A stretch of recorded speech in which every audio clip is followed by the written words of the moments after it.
Rise up!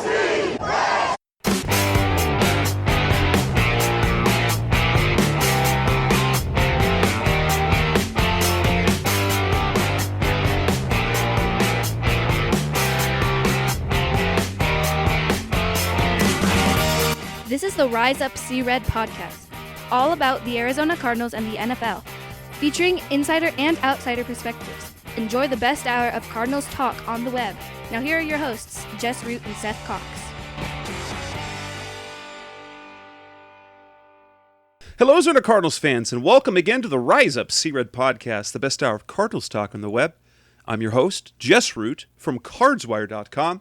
And on the line, as is normally the case, is Seth Cox from RevengeOfTheBirds.com, SB Nation's Arizona Cardinals site. CardsWire, of course, is part of the USA Today NFL Wire. And we are here with episode 310 after taking a week off. And we are now at the time of the off season where we look, because camp is broke, like they broke for the summer. Nothing's happening until training camp at the end of the July.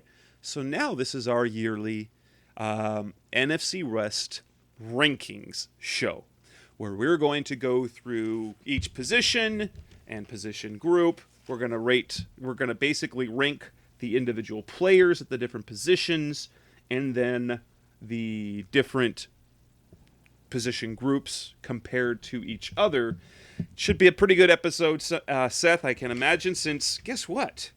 The NFC West is honestly really close in terms of all four teams. I know you could look at some divisions like the AFC North in terms of the Steelers, Browns, and Ravens, and they might have a better trio of teams like overall. But when you go top to bottom, how the NFC West looks is that all four of these teams are capable of winning the division, and all four of these teams are capable of being postseason teams this year.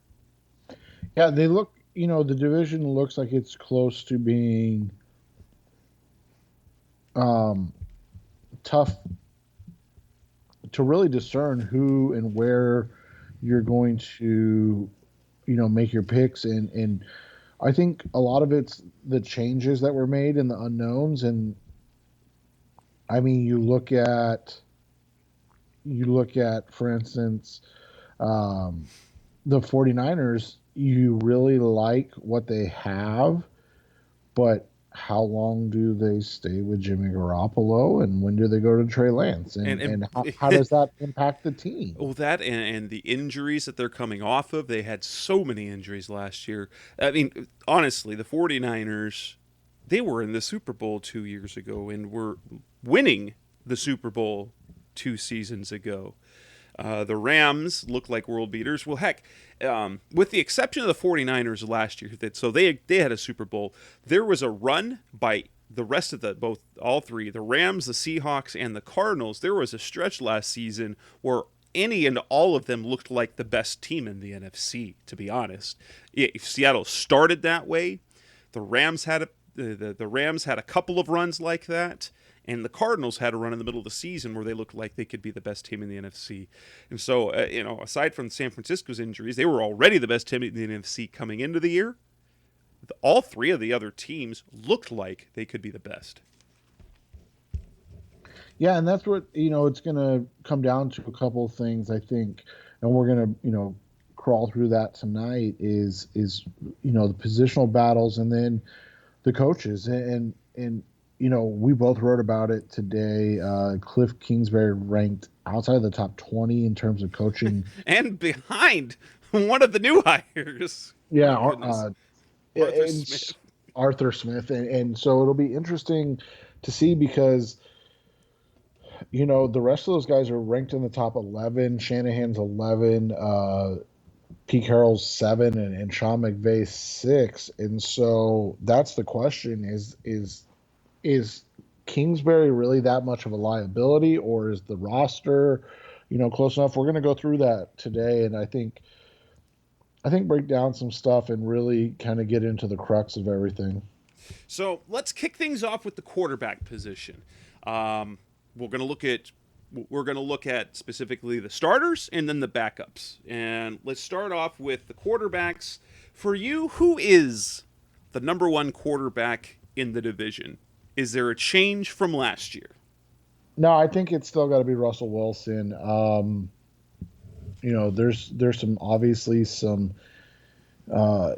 issues that crept into Seattle by the end of last year, where they're basically, they basically stunk at the end of last year. I guess that's the easiest way to put it, and got bounced in the first round of the playoffs by the Los Angeles Rams, starting John Wolford. But Russ still drives that bus, and he's one of the He's best top five quarterbacks. quarterbacks in the Yeah, NFL. in the NFL still, and that makes him the best in the division. Although I think number two's closing the gap.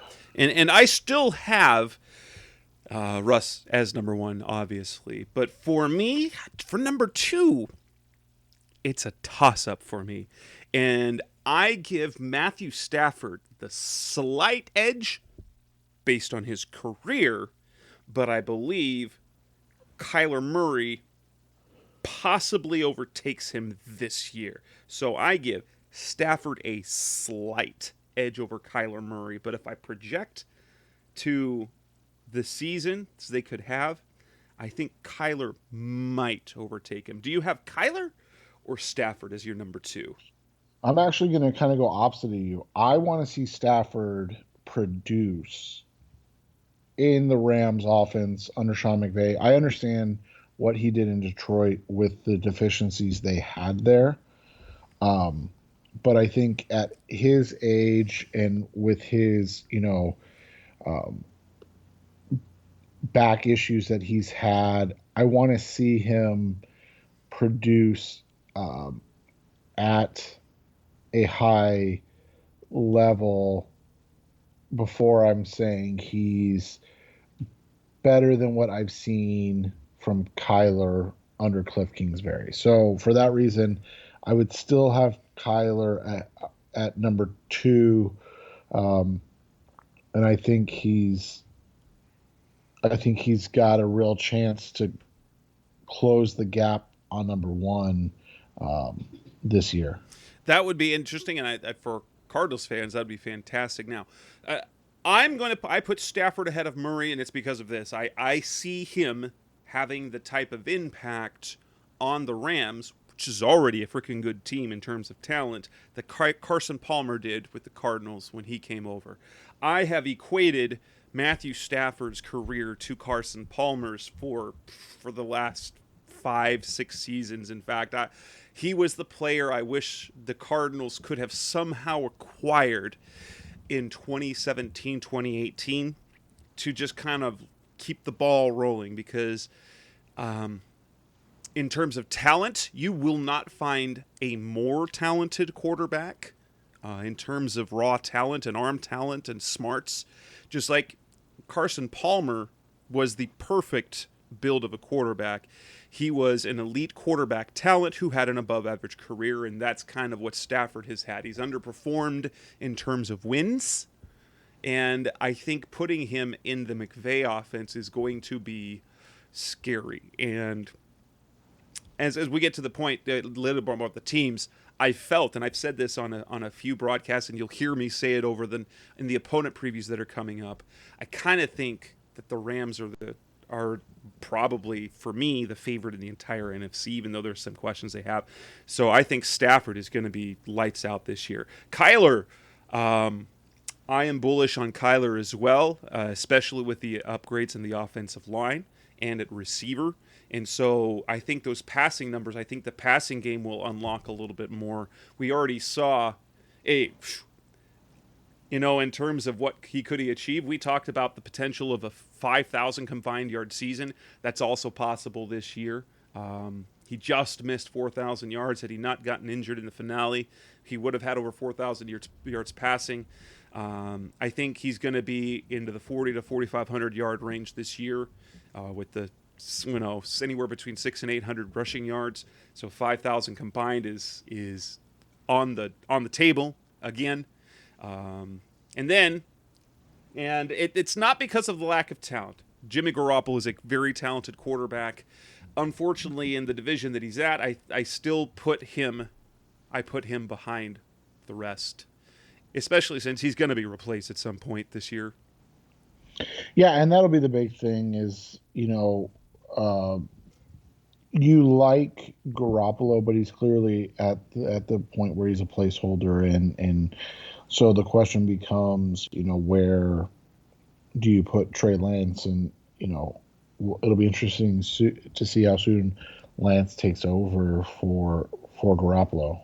Now let's talk the backups, because we know the situation here. So no longer is it Chris Streveler or Brett Hundley. Colt McCoy comes in to be the backup in Arizona. You've got Trey Lance, who is basically the backup, who's the heir apparent in San Francisco. In Seattle, you've got Geno Smith still there. And LA, you've got John Wolford, who came in and started in the playoffs and beat the Cardinals and things like that. For you, who is the number one backup of this group? I would guess I'd say Trey at this point, even though he is a rookie, because he's the only one that I think you seriously consider to be a starter.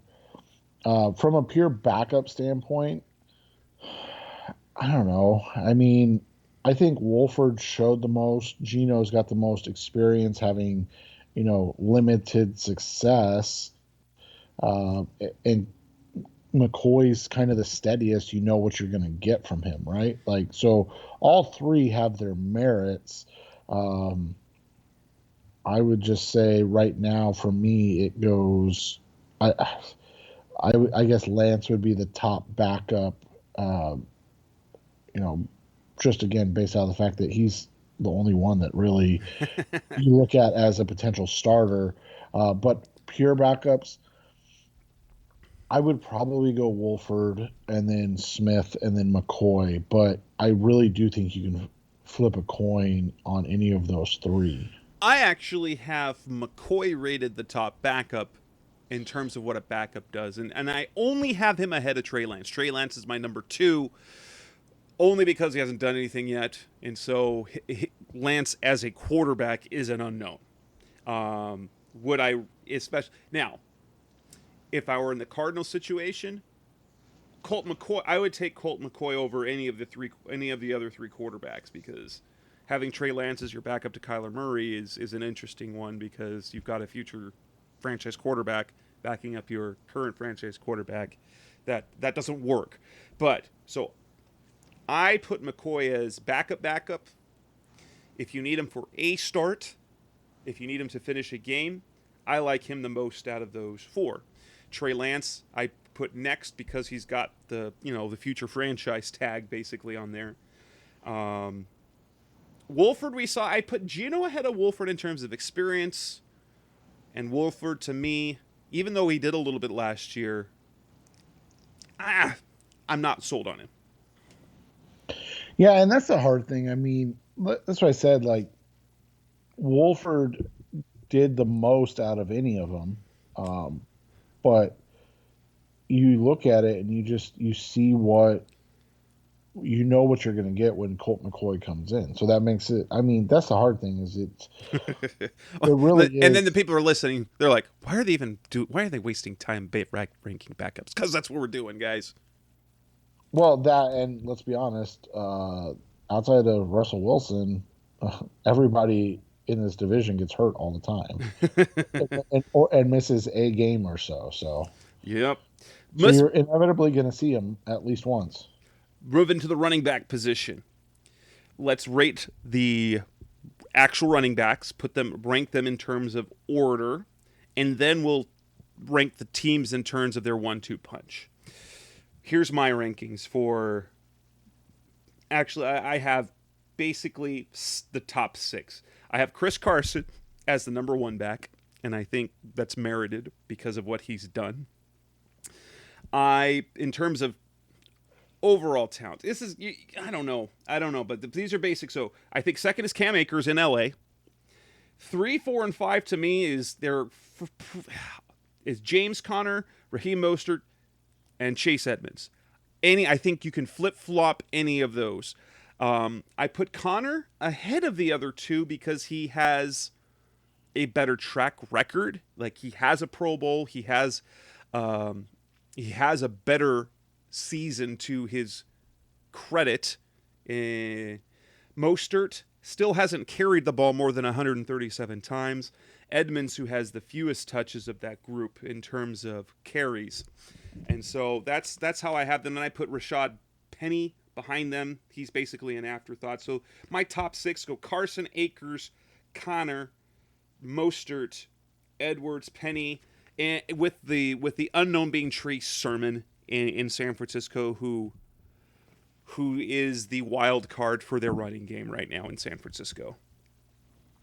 Yeah, and I would say, I would agree with your top two. From there, it just becomes tough because you have a bunch of guys that have really never done it completely. I think I would go Mostert and then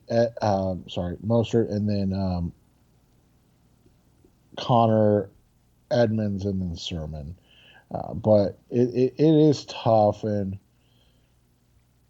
it's just one of those things where outside of Carson, nobody's done it consistently enough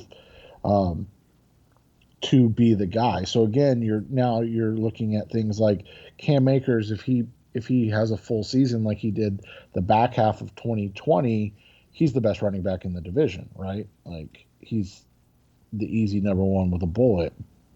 But if Raheem Mostert stays healthy and carries, is able to get 200 plus carries, he could put up more yards than anybody else in Kyle Shanahan's offense. Connor, is a guy that looks like he can be a steady producer.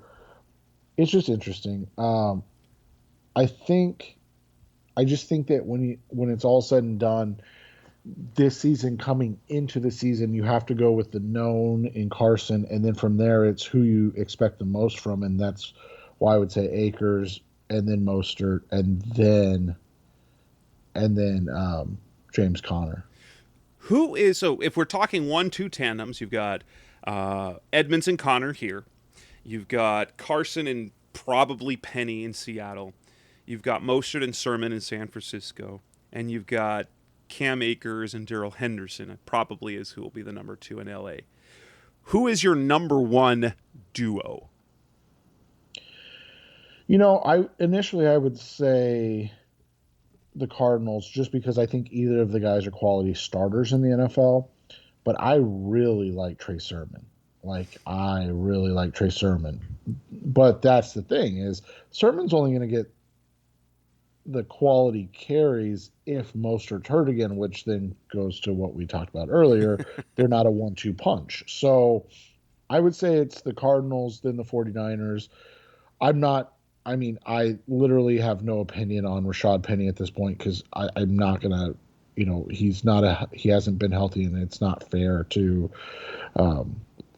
expect anything from him.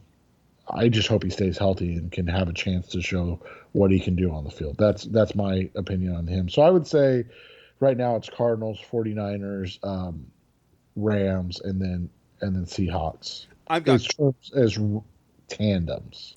I've got Arizona, San Francisco in that order. I put Seattle ahead of LA because I feel ambivalent basically towards Rashad Penny and Darrell Henderson, and I did have Carson ahead of Akers.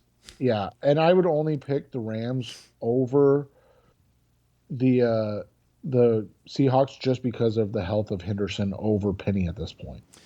And let's be honest too, Chris Carson hasn't been healthy every year either. So, so let's move to receiver, which is an interesting. There are some talented receivers in this division.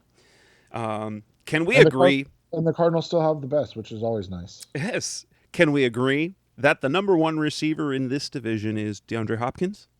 Yeah, I think that's an easy one with the bullet. And then the question really starts at 3 for me, because number 2 is pretty easy as well. Is it DK for you?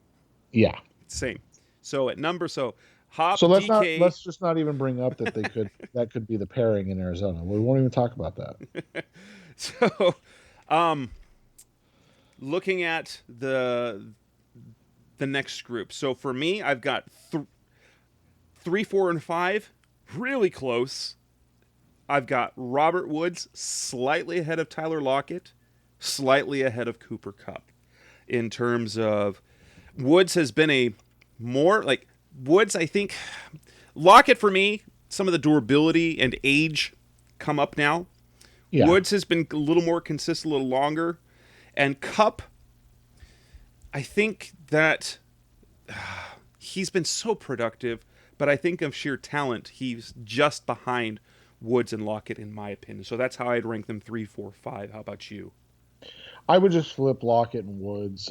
I think Cup could probably be ahead of Woods, but again, you're talking about health concerns, consistency of health concerns with um, Cup over everything else. So I would say, you've got DeAndre Hopkins, and then you've got the Seattle duo, and then the Rams duo, which and that's not a slight at San Francisco. I think Brandon Ayuk and Deebo Samuel are probably 6 and 7. Yes, agreed. Uh, But and they then, and they if they stay healthy. I was talking to Kyle Madsen on Niners Wire, one of the previews coming up in the next couple of shows. He loves Ayuk, even more than he likes Samuel. So those are two guys that in a year from now, if they stay healthy, could have big years this year. yeah, and you could be talking about Ayuk pushing Woods and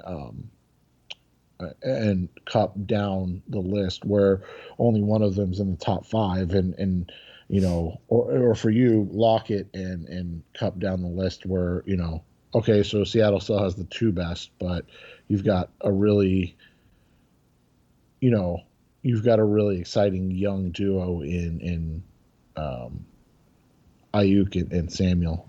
For me, AJ Green is an interesting case, and I got him behind the San Francisco receivers. And so my last two that I rated are AJ Green and Christian Kirk. Van Jefferson I would put behind them still, and the number 3 receiver in Seattle is kind of a toss up, or Deshaun Jackson. I don't believe Deshaun Jackson has much left in the tank, but AJ Green could be the third best in this division, behind DK, potentially, because of his pedigree. And if he shows, like, if he is what the Cardinals believe he is, he could be really good. And I think he could be as good as the number 3, depending on what we see. I don't want to make that claim now. Yeah, and you know what though? Even if you get him up to 6, if Hopkins is still number 1, and you have 6 and 7 or 6 and 8, that would be massive for this team. And it doesn't matter. I mean, we're saying AJ Green, even if it's Christian Kirk and Ronald Moore. I mean, just having 3 guys in the top 7 would be massive for this team. So, in terms of the team, the rooms, let's go top 3 receivers. Who's got the best trio to you? Here's what the trio looks like in Arizona. We're going to say Hopkins, Green, Kirk. We're going to assume that's going to be the case. Rondale Moore is going to have to really, really impress to get playing time over Kirk. In LA, they've got Woods, Kupp, and presumably Deshaun Jackson. In Seattle, they have Ayuk. They have Deebo Samuel, and then their third receiver is kind of Probably Mohamed Sanu, maybe. Oh, Jalen true. Hurts. Yes. Sanu. I forgot about Sanu. He wasn't any good anywhere, but he's intriguing. He's been good in the past, but he's like a watered down version of Samuel and Ayuk at this point, Yes. isn't it? And then you got DK. You've got Tyler Lockett, and I don't know who's going to be the number 3. I think they're going to have Dwayne Eskridge be the third guy. Potentially, yeah. And he's such an unknown right now. And they run a lot of 2 tight ends, and so that third receiver is going to be used less often than the other 3 teams. Well, and the interesting thing is going to be for them, and I know we're going to get to the position in a second, but if their sets are Lockett, Metcalf, and then Gerald Everett. Yeah. That's going to be what's interesting because you've got two athletic freaks in Metcalf and Everett, and then you've got the savvy route runner who's going to just be open a lot in Tyler Lockett. But we're going straight up wide receiver duos because I mean it's not fair to put George Kittle in either because the Cardinals don't have a George Kittle, so No. let's not do that right now. But yeah, I think when you look at it from a division standpoint or like a room standpoint, I probably take Seattle at 1, and then it's a toss up. If you like Van Jefferson and you think he's the number 3 guy in LA, okay. That's a lot of slot receiver work between Woods, Cup, and Van Jefferson. Not that there's anything wrong with that, but 3 guys, kind of with similar skill sets. That's a lot of the same. Um, Obviously, you're projecting that you're going to get a better AJ Green in Arizona, but I do think Arizona as a room you like better than both LA and San Francisco right now, even though the top 2 in both LA and San Francisco are higher than the top 2 in Arizona. I think that 2 and 3 designation is where it kind of evens out. So I would take Seattle at 1, Arizona at 2, and then I would probably say LA at 3 and San Francisco at 4. I actually put Arizona at the top, and if I look at the top 3, um, I like. I believe in AJ Green this year, and I think Kirk is a better 3 than any other team has. Kirk is a fringe 2. They still have high hopes for him in terms of what he can do. So I actually put Arizona 1 for the trio, followed by the Rams because their 3 is better than for me than Seattle and San Francisco because there's too much unknown about who their 3 is to me. And coming up next on the Rise Up C Red podcast, the best hour of Cardinals talk on the web, we will move on to talk about the tight ends, the offensive line, and defensive line. That's coming next on Rise Up C Red. We're back on the Rise of C Red podcast, the best hour of Cardinals talk on the web. We'll just talk for tight ends, just individuals. I think it's very clear. Number 1, George Kittle, best tight end probably in the NFL. He's got to stay healthy. The question is what happens after that. Who's your number 2 behind Kittle? I go back and forth. I like Disley and I like Higbee. I would probably say Higbee just because health has been more on his side at this point than either Max Williams or Will Disley. So I would say it's probably Higbee. I would probably go Williams after that, and then Disley. And that's not a shot at Disley.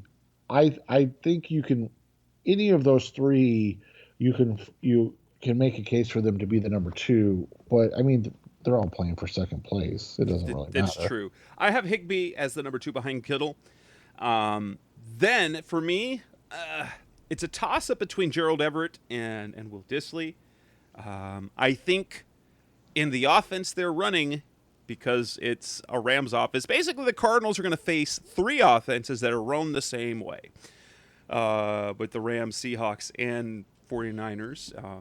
The 49ers and Rams, their run games are, while they look different in personnel, they are the same in philosophy. And now the Seahawks hired a Rams offensive guy, so the Cardinals are going to see a lot of the same type of offense. I'm going to put Everett just ahead of Disley, followed by Max Williams. And that's what that is for me, is because even though Williams I really, really like as a tight end, he will give you the least out of all those in terms of pass production.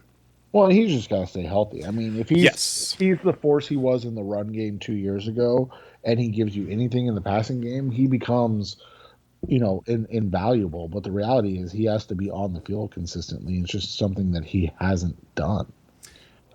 Left tackle. In terms of the offensive line, in terms of the individual, we're just going to look at the left tackle position because there's too many to deal with. So, what's interesting now And, is that every and, single and position, every single team has a really good left tackle. we should look at the center position too, just so we can say the Cardinals have the best one. Well, yes, But yeah, they have the best but center in the NFL. yeah, but you look at the left tackle position, and it's a really tough group. And you can really make a case for any of these guys at two. I still feel like Trent Williams is the number one left tackle in this division. He kind of proved last year how dumb Washington was, Right. but thanks for that, Washington, because that's just what Arizona needed. You get rid of Joe Staley and you upgrade. Good job. Yeah, like It's really hard to do, by the way. right. Staley was damn good for a long time. And so I say Trent Williams is one, and then I mean, you really can make a case for any of the guys to be number three, or sorry, number two. And it may sound homerish, but I think just from the youthfulness and the continued growth, I think Humphreys is number two. Correct. Uh, I agree. I've got Trent as my number one, DJ is my number two. But that's not a slight on the other two guys, which tells you a lot because I think it was last year when I wrote the rankings. I said the NFC West tackle situation are three great guys and three proven players and DJ Humphreys. and He's proven he's himself now.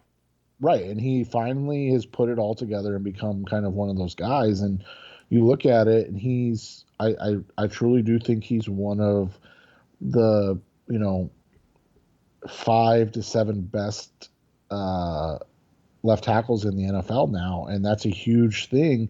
It just happens to be that Trent Williams, one of the 2 to 3 best left tackles in the NFL. Right. And, if it weren't for the Trent Williams and the David Bakhtiaris in the NFC, this Humphreys would get more recognition. This is the first year he's been great.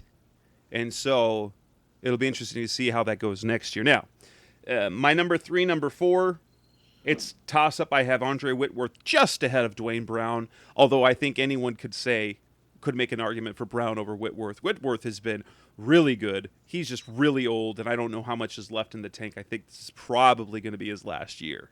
Well, and I would flip him just for that reason. I think Brown at number 3, and you have Whitworth at 4, just because of the age. I mean, Whitworth has been so good for so long. I mean, it's kind of baffling that that 3 of the 4 left tackles in the NFL are in their mid to late 30s.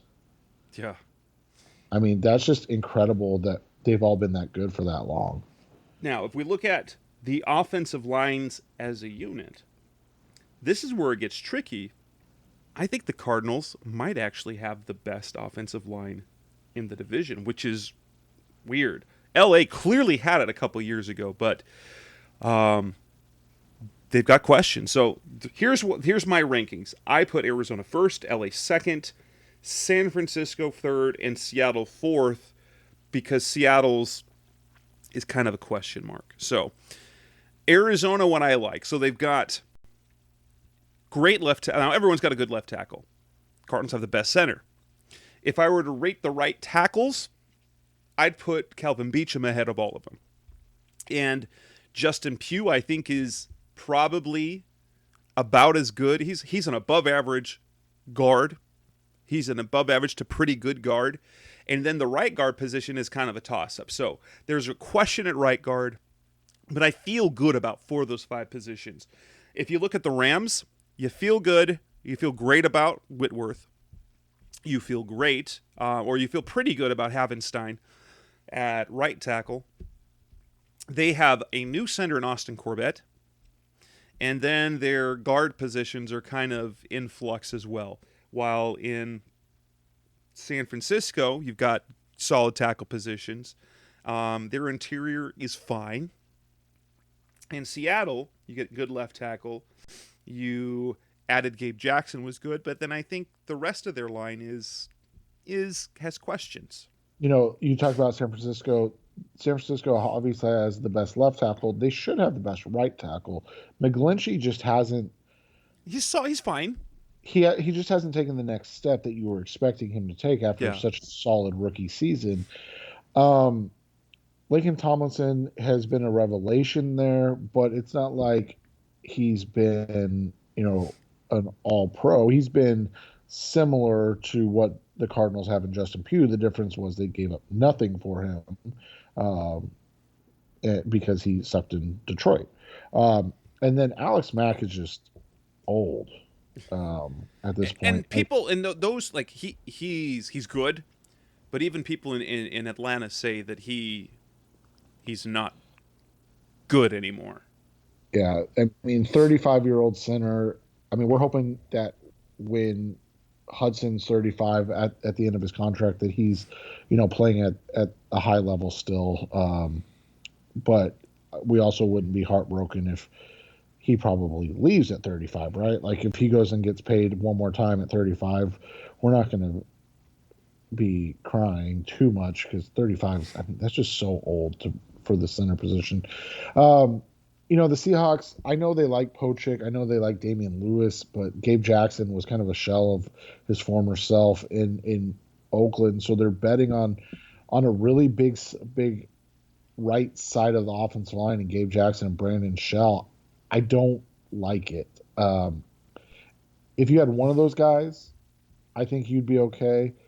But having both of them, it's just to me, it'd be like if the Cardinals didn't re-sign Kelvin Beachum, right? Like you're wagering on two unknowns instead of just one. And now, don't get me wrong, if Gabe Jackson gets back to Pro Bowl form, that's a different. But I just don't know if he has that left in him anymore. So for me, I would say it's probably I like San Francisco and then Arizona, and then LA's got Austin Corbett listed as a guard for right now, He's going to be their center. and Brian Allen as the center. Is that what they're thinking? Yeah. Is that then that's even worse? I don't know. So yeah, I don't know. I mean, it's a coin flip really between LA and Seattle, which is devastating for LA after what they had in their Super Bowl run in 2019. Moving to the defensive line, again, we're talking individuals and then units. And we'll essentially, when we look at the units, we'll basically the two main interiors will be there for nickel, for lack of a better way to do it. Since half the teams are 4-3, half the things are 3-4. I mean, we know number one's Aaron Donald. We have to debate that he's might be the best player in football, but this where it gets interesting because with Jaron Reed, Jaron Reed was fantastic. He's not in the division anymore. So my number 2 and number 3 are Cardinals. I've got J.J. Watt and Jordan Phillips. But that's, to me, that's simply because there's a lot of unknowns. J.J. Watt, I think, of the division in the division, is still the second best interior defender. And then Jordan Phillips, based on his season in 2019, we had the 9.5 sacks, this amazing season. And when he was healthy, he was disruptive. The problem was the hamstring, and let's hope he stays healthy because it would be awful to see him be a bust of a pick, a signing at the amount that he got paid. But for you, who are the next two behind Aaron Donald for you?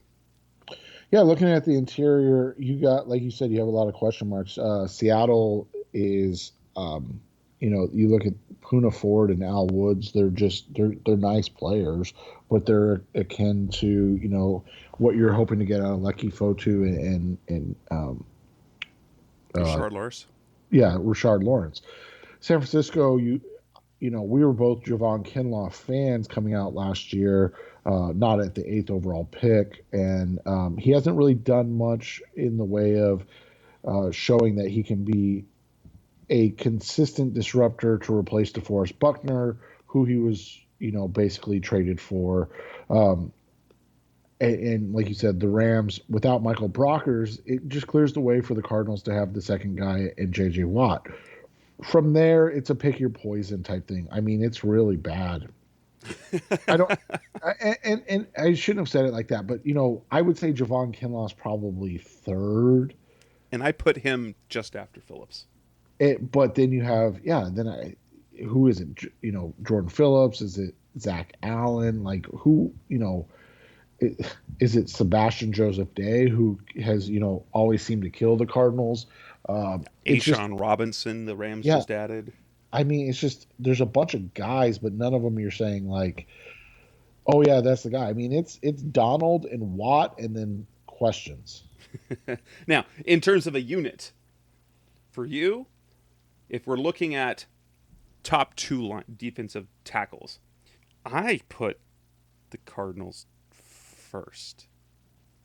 I don't know if that's just homerish. That I think that I'm accounting for an improved Jordan Phillips, but compared to Aaron Donald trumps everything, but Aaron Donald and Ashawn Robinson or J.J. Watt and Jordan Phillips, I like the pairing of Watt and Phillips a little bit more. So I go Cardinals, Rams, 49ers with DJ Jones and Javon Kinlaw, and then Seattle with Poona Ford and whoever is the other guy. Yeah, I would still give LA the nod just because that's how much I respect where Aaron Donald's at. Just like 5 years ago, we would have done the same for the Houston Texans and J.J. Watt.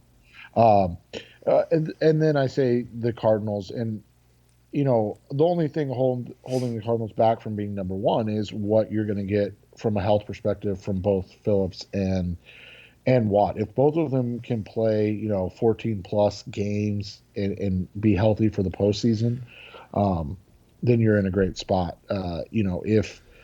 If God forbid both of them play less than 10 games and struggle, to get on the field, then the Cardinals have a problem anyway.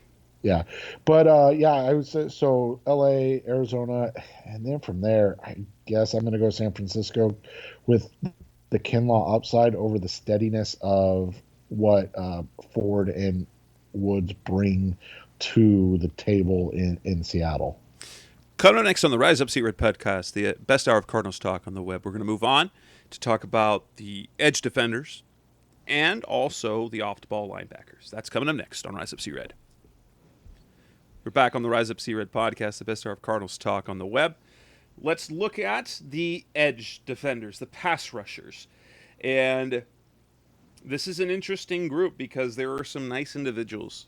I'm not ready to put Nick Bosa over Chandler Jones. So even though Chandler Jones is coming back from an injury, so is Nick Bosa. To me, Chandler Jones, numero uno on that list, followed by Nick Bosa. Who are your top two? Yeah, I think that's an easy call, top two. I would still take Jones, although it probably is homerish of us. Here's what I'll say. If Nick Bosa plays 16 games and Jones plays 16 games, I won't be surprised that Nick Bosa is the better player. But I want to see both of them stay healthy. Who's your number three after Bosa? Mine is Carlos Dunlap in Seattle. He was very important to them.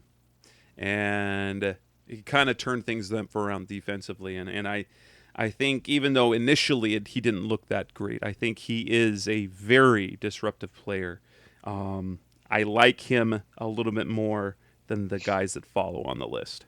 What's Leonard Floyd considered? I guess that would be he's an edge. I have him behind Dunlap, just behind Dunlap. Okay, I would say Floyd over Dunlap just because of age and that reason would be really it. And so you go Floyd then Dunlap? Yeah, Floyd and then Dunlap, yeah. What?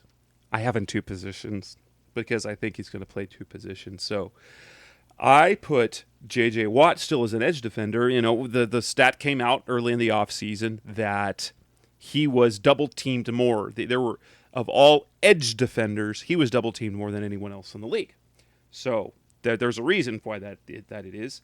So I still put him above San Francisco's Eric Armstead, former San Francisco, now Seattle Seahawks, Kerry Hyder. And then after that, it doesn't really matter to me because that kind of covers. Because the Samson Ebukam, actually, did he stay? Crap, I should. No, he's not there. That's right. They're kind of listing Ashawn as their edge guy in the 3-4 with Leonard Floyd as their stand-up guy. So that's what I'm saying. Justin Hollins is the one that's listed on ESPN. I think that makes a little more sense. And so it'll be interesting to kind of see how this goes, because I think edge guys, like as an edge, like pass rushing unit, I think like the Cardinals the best with Watt, Jones, and Golden, and even Devin Kennard. And I have what is interesting why I did it this way. I put the Rams ahead of the 49ers, even though no, that's false. I can't do that. San Francisco's better. San Francisco's number 2 because they've got Bosa, and the X factor for them. They've got Armstead. Is if D Ford can play.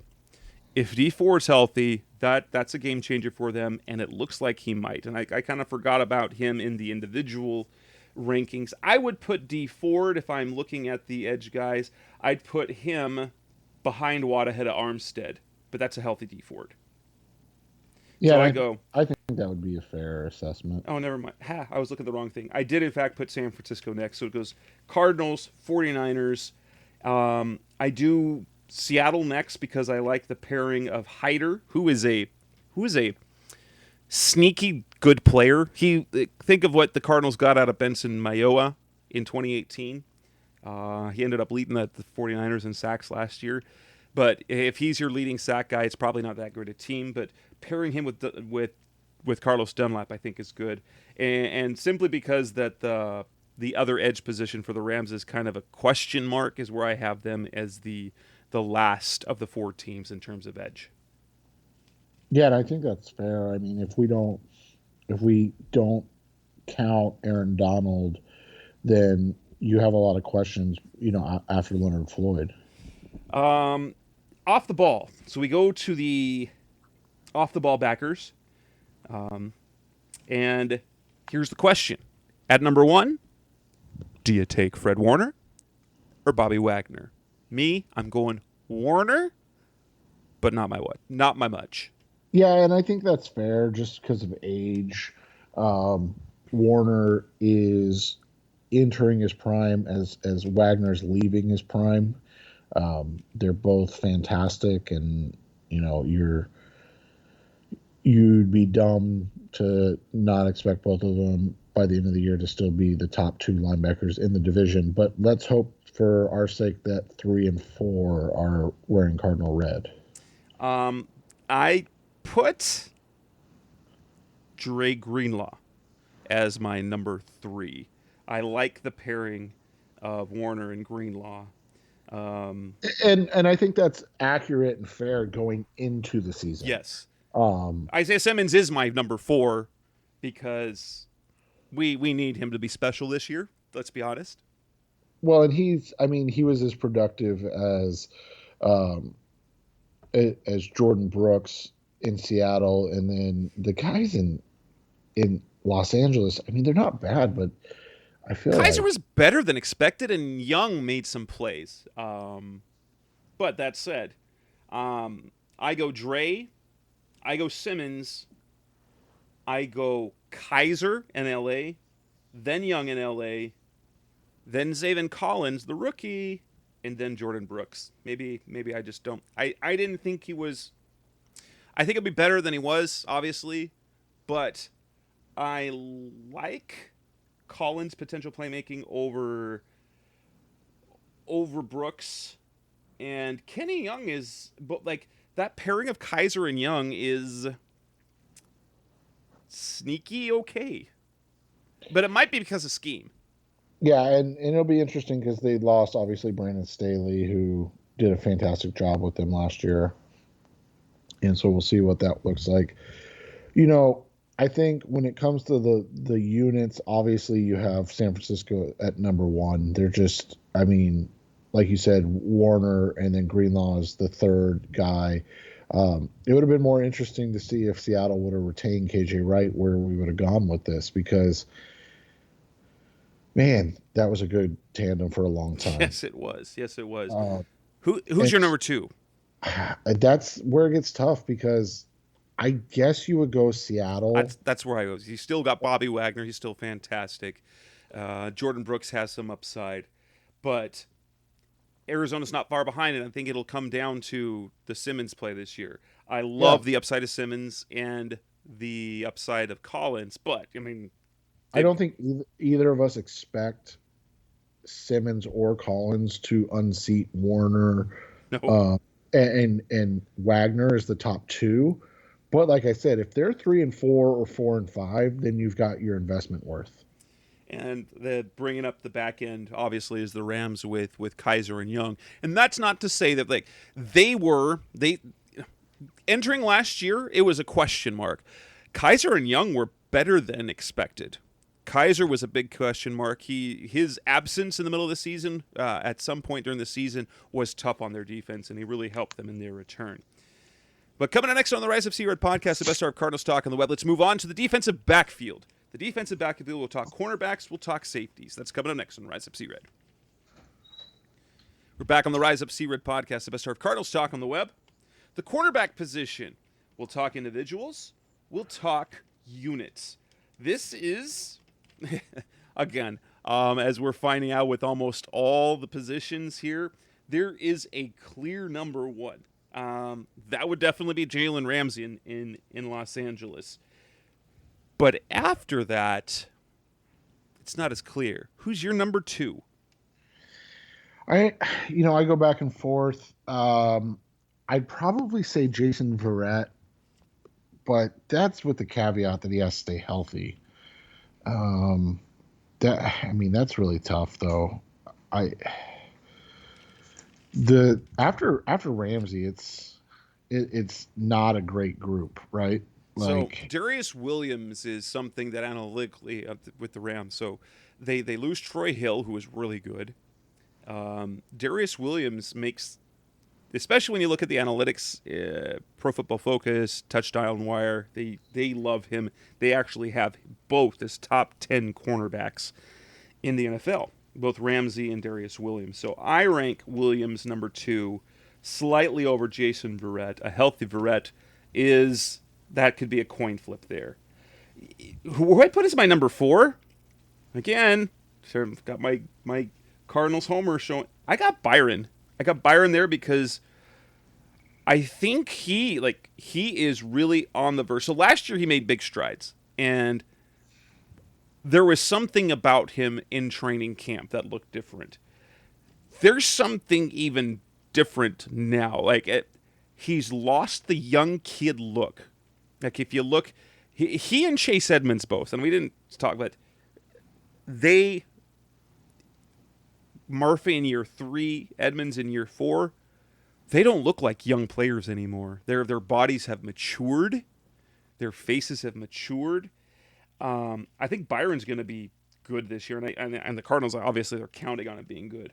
So I have Byron Murphy as the number 4 corner in the division. yeah, and I would still take Butler over him. So I would say Malcolm Butler is the number 4 corner in the division. But from there, I think Murphy would probably be your number 5. Yeah, and I've got Butler number 5, which is interesting because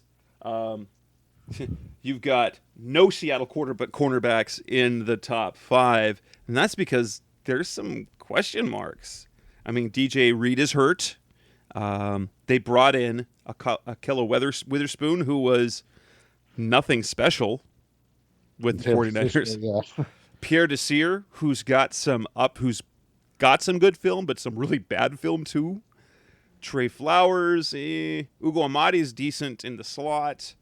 But they're cornerbacks.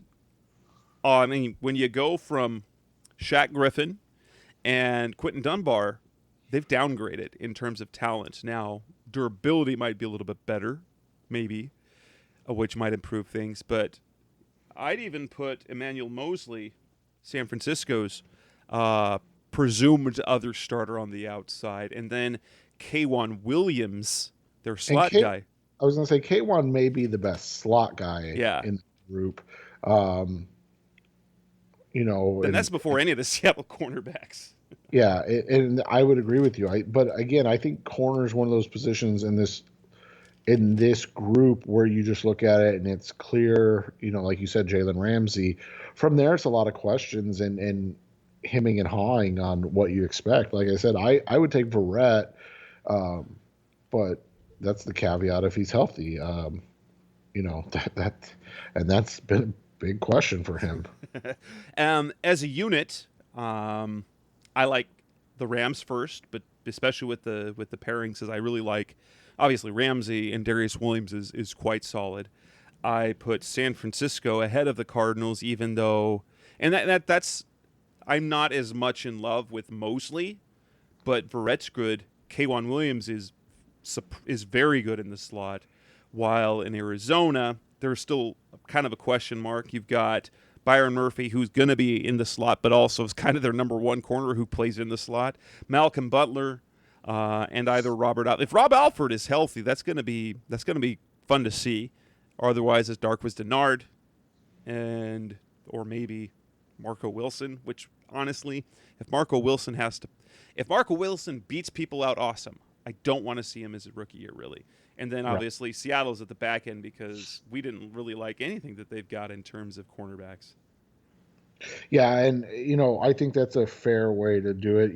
Seattle or sorry, San Francisco and Arizona could be a toss up, because you've got the talent with the injury issues of San Francisco with the solid veteran play of Butler and then the expected growth of Byron Murphy. If Murph takes the step that we're expecting, then Arizona's going to have the number 2 corner unit in the division. There's zero chance that they can compete for number 1 barring a Ramsey injury. And that's Right. just the reality because you're talking about the best corner in the NFL. At safety, though, who's your number one? Do you put Buddha there or do you put Jamal Adams there? I prefer Buddha over Jamal. I don't have any issues with Jamal, but there's some there are some known issues with Jamal Adams that have to be addressed, including is he going to play? That's true. Um, and he's a less disciplined player within a scheme than Buddha is, but in terms of talent, Adams is obviously, if you look at his draft stats, Adams can do more, but I do put Buddha number one, but it's more like 1A and Jamal is 1B to me. Yeah, and I think the unit or sorry, the those two are the top 2, but I don't think either the Cardinals or the Seahawks have the best safety unit in the division, as we'll kind of get to. Interesting, because I've got Quandre Diggs next for me. So I like both Jaquiski Tart and Jimmy Ward for San Francisco as my 3 and 4. You can flop them either way. Ward's biggest issue has obviously been his health. And If he's Tart now too. Tart yeah, got an injury.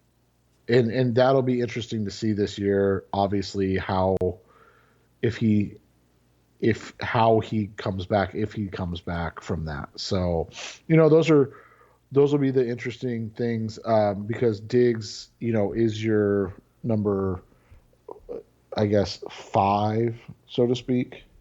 Um, And me, it goes Quandary, it goes Diggs, then Ward, then Tart. But yeah, Ward Tart kind of interchangeable to me. yeah, and so I like Diggs, but I think, and maybe it's the scheme and the way they play together. I don't think Diggs and Adams play off each other as well as Tart and Ward do. But that's also, like I said, could be scheme, and it could be, as you talked about, the discipline of Adams and Diggs not being able to kind of do his job as well. After that, I actually put Taylor Rapp in LA just ahead of Jalen Thompson, even though Jalen Thompson is a guy I really like. Uh, Jalen losing losing that Jalen's got to season stay last healthy. year was rough. Was Yeah, rough. Jalen's got to stay healthy, but he's a talented guy. In that's the thing is, when you look at these groupings, you've got a lot of young talent, which is one of the more fun things about these groups. After JT, I put the presumed other starter for the Rams, Jordan Fuller. They are going to miss John Johnson. He was fantastic. He was fantastic when he was healthy.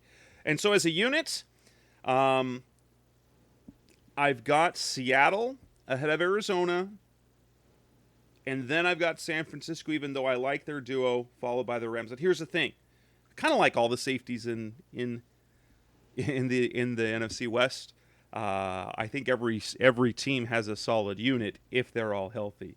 The pairing of Jamal and Quandre is good. Buddha and JT, Ward and Tart, Rapp and Fuller, they're all very good safety units. See, and I would take San Francisco's 1. I would put Arizona 2 with Seattle 3. I'm just not as high on Diggs. And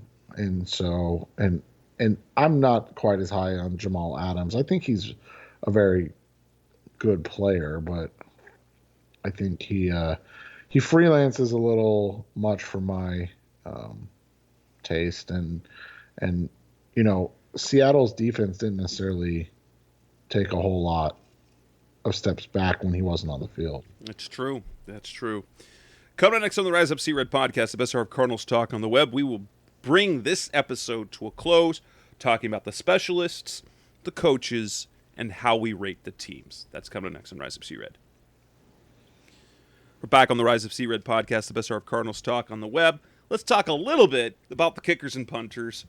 An interesting way to look at these because you've got two old guys in Robbie Gould and Matt Prater for the 49ers and Cardinals, and then lesser proven Jason Myers in Seattle, Matt Gay in L.A.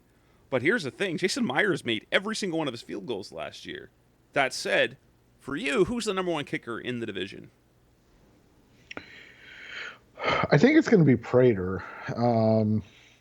The biggest leg of the group. And outside of last year, he's had a lot of consistency throughout his career. Crazy clutch. He's great in the clutch.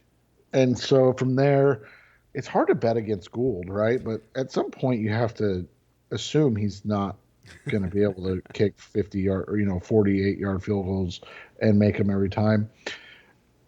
I guess I would go Myers, then Gould, and I'm just guessing Gould finally, Father Time catches up with him. But, I mean, realistically, I think everybody but Gay you can make an argument for them being the best one. And that's not a shot at Matt Gay. I just am saying realistically, the other three have been more consistent or had better seasons or coming off better seasons. And I have it the rank like this. I've got Gould, Prater, Myers, and then Gay. Gould, his track record I give a little bit more. And the fact he's had to do it for better teams and then Prater has, which is the other part to that. So Prater's been good, and that's a fair. That definitely is a fair thing. Like clutchness in meaningful games. Yeah, meaningful games is a lot different than making pressure kicks for the Detroit Lions. Now the punters. I know, why are we rating punters? I think Seattle's Michael Dixon. There, by the way, all four punters are fantastic in the division. But, like, you saw what the Seahawks were willing to pay Michael Dixon. I think he is the class of the division right now, but it's not by a whole lot. Would you put him at the top, or do you have one of the other guys ahead of him? No, I think he's the best. I think he's the best punter in the NFL probably right now. Yeah. Wisnowski, I've got next, San Francisco's, and I think that's just because of he's younger than Johnny Hecker. I was going to say age at this point. He's younger and got a bigger leg than Hecker or Andy Lee do. Yeah, I've actually got Lee as the last of the four. That doesn't mean he's bad, but we did see he wasn't always as good last year. Yeah, he definitely took a step back last year. which, I mean, are we surprised again? Like I was saying with Robbie Gould, at some point, even great kicker punters, age just catches up to them. Right? It's true. Coaches, do you put Pete Carroll or Sean McVay at the top? It's tough to vote against Carroll, but I'm doing it, and I'm going to put McVay up there. Only because of last year, and that's not a shot at Carroll's.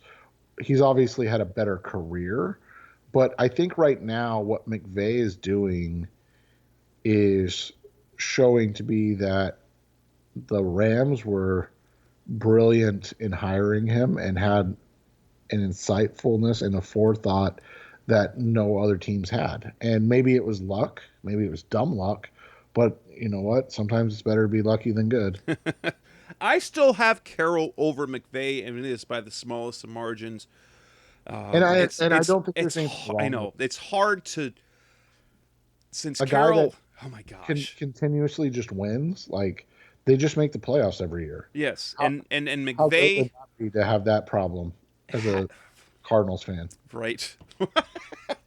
And McVay, what's interesting about him is that it felt like last year he didn't look as genius because he made Jared Goff look great, and then Jared Goff made him look not great. So I don't know what happened there, but he took, like, his team in some ways took a step back, but they were still really good. That's the thing I find really hard to, it's like, the Rams, for as frustrating as they were, had a top 10 offense and defense, and played at times like the best team in the NFL, and then they go and do things like lose to the Jets. I don't get it. It's a tough, So it's tough gig, but I think just get Carroll over McVay right now, and I think maybe it's the Super Bowl, the multiple Super Bowl appearances, the Super Bowl championship. Even though he's obviously been doing it for longer, McVay, I don't know. And he's won the NFC West more recently, Yes. than what McVay did. I mean, McVay's only won it once. Carroll's won it, I think, twice since McVay's been the coach there. So it's not like I said, I think at that point you're splitting hairs because they're clearly the top two. Shanahan is obviously the next one, and I have Cliff Kingsbury at the back, which is interesting perception-wise with Kingsbury because Kingsbury has done exactly what he's been asked to do.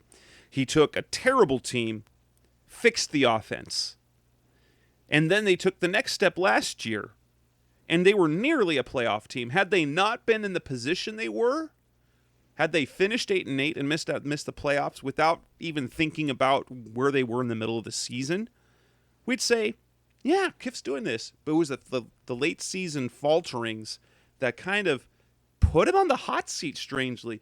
And I feel like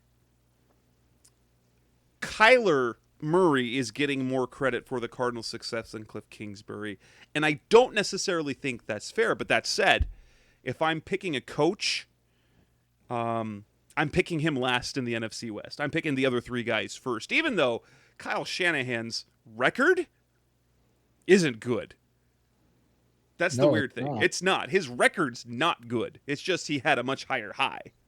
Yeah, and so that just makes it difficult. I think those are the accurate rankings and what we talked about to open up the show and how we'll close the show. Like, as unfair as it sounds, this is going to fall on Cliff at this point because, we went through it. We discussed it. The Cardinals, have a toss-up number 2 quarterback in the division. They have, a very good running back room, what we're expecting to be a good wide receiver room. They have potentially the best offensive line in the division. They have a good defensive line, good pass rush room. They're young, obviously, at linebacker, and they have some deficiencies at corner, but no more than the other teams do either, right? And so all of that being said, it's kind of at the point where it's either put up or shut up time for Cliff as he like you said, takes the whatever the next step is. It's either the guy that can lead them to the playoffs and get them there, or he's the guy before you find the guy, right? Hopefully, but he's he's the Wizenhunt to yeah, the Bruce Arians that's coming, I mean, or but the that's Denny Green to Ken Wizenhunt, perhaps. right. But that's the thing is if you if you go 9-8 and miss the playoffs, you improve by a game, but you miss the playoffs. I mean, you better have a solid plan in place. That's all I'm going to say. Yeah.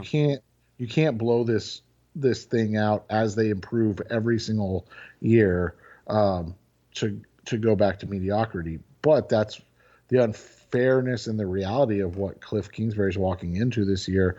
And it's not that you and I don't believe in him, but the reality is he's the fourth best coach until he proves otherwise. It's true. So let's bring it to the teams. How would you rank the teams? It's kind of odd. So if we talked teams, for me, the team with the fewest questions about their roster to me is the Cardinals.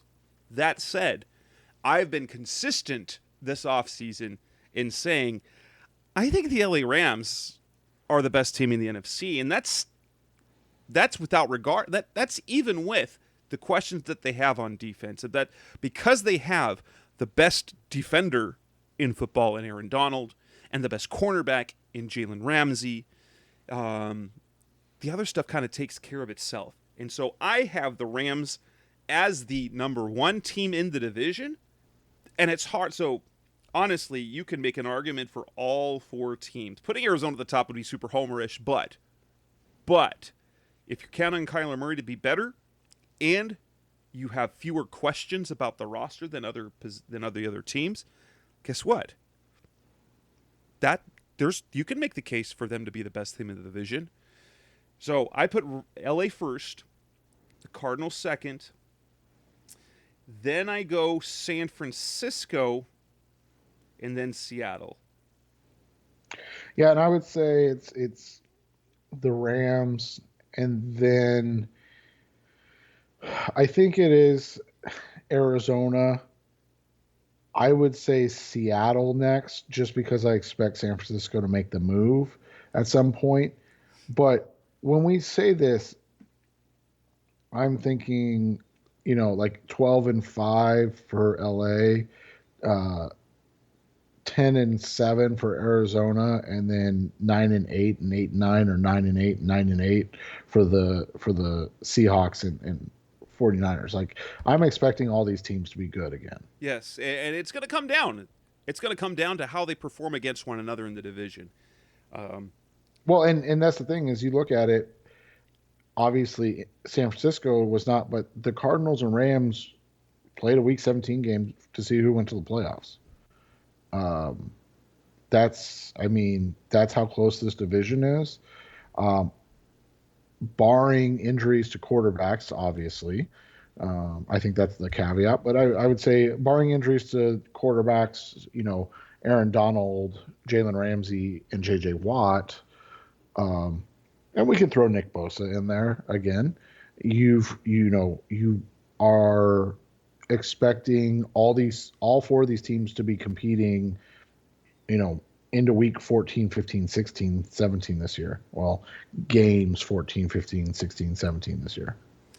And with that will end this edition of the Rise Up See Red podcast, episode 310. For the next few weeks, you won't hear from Seth because we have 14 episodes. Well, we've got 14 opponent previews coming up before training camp. Whether I divide those up as individual episodes or do it like last year, I had to think 3 or 4 combined. That's what's coming up. There'll be a show at least every week leading up to training camp with the opponent previews, and then we will jump to our training camp preview the week the training camp begins. So thanks again for listening to the Rise of C-Red podcast. That's Seth Cox. I'm Jess Root. I'll be back next week with some interviews of the team opponents. Thanks for listening, and go Cardinals. Thanks for listening to the latest edition of the Rise Up C-Red podcast. Listen to previous episodes and subscribe to the show on Apple Podcasts, Stitcher Radio, Audioboom, or many other podcast platforms so shows are delivered directly to your mobile device. Please give the show a 5-star rating and always support the sponsors who support the show. We'll be back soon for the best hour of Cardinals talk on the web. Rise up, Red Sea, be Red Sea Red, and of course, Rise up, Sea Red.